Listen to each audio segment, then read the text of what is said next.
কে দিল্লি যান। এই বাবু তোর ফোন বাজছে।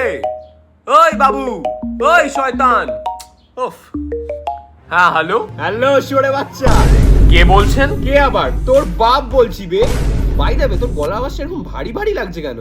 না না, আসলে আমার গলাটা একটুখানি বসে গেছে বুঝলি, আমার একটুখানি কফ হয়েছে। হ্যাঁ আরো খা না, তুই দিনে 100 খানা সিগারেট খাস, তুই 50টা গাঁজা খাস, বিড়ি হুক্কা সব খাস তুই, তোর গলা একদিন ভাই ফেটে যায় ভাই।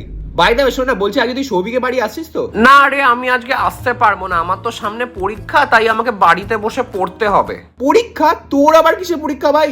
তুই তো অ্যাটেন্ডেন্সের জন্য ডিবার্ড হয়ে গেছিস, তোর তো 0% অ্যাটেন্ডেন্স ছিল। এনিওয়েজ শোন না, বলছি যে আজকে কিন্তু আমাদের মদ খাওয়ার প্ল্যান আছে, ঠিক আছে? হেভি দামি দামি ভাই মাল তুলো ভাই। শোন না, বলছি তুই 1000 টাকা আনবি বুঝলি?